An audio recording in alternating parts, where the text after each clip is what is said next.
Alright, so what I'm going to show you right now is the comparison between the two different applications.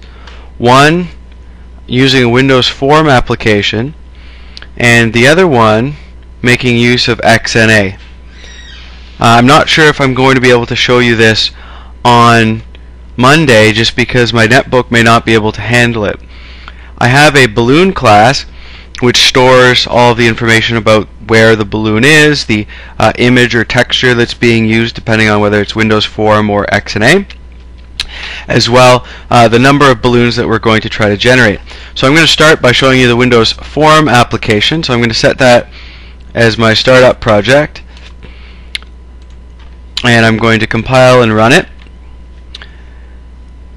and you'll see that I have well, you probably can't count them, but there are 99 red balloons that are moving on the screen.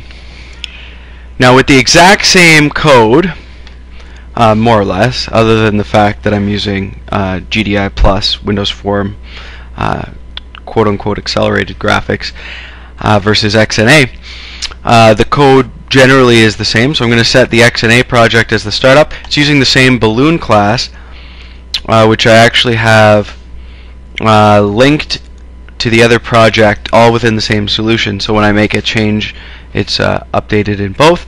So we've set that as the startup project, and we're going to run that. And you see, again, we have the 99 red balloons being shown on the screen.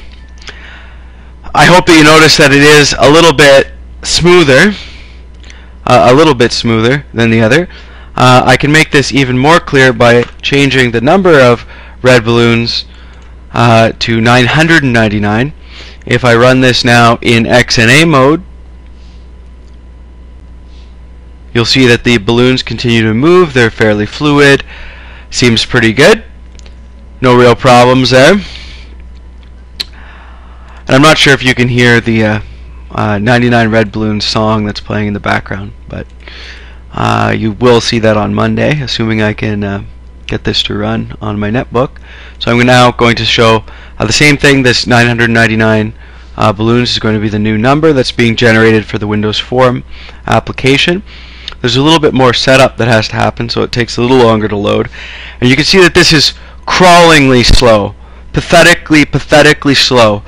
It's hard to even tell that it's moving, but if I put my cursor somewhere, I can see that every once in a while the balloons actually do move relative to it.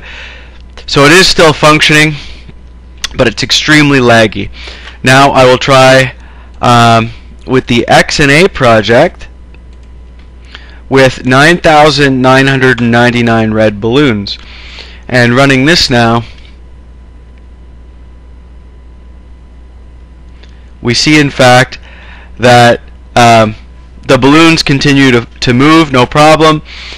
The fact that I'm recording this in a screencast is actually making it a little slower than it was before I started the recording, but as you can tell, this is not even going to be possible with the Windows Form application. It won't function at all. It won't even compile. So XNA should be used.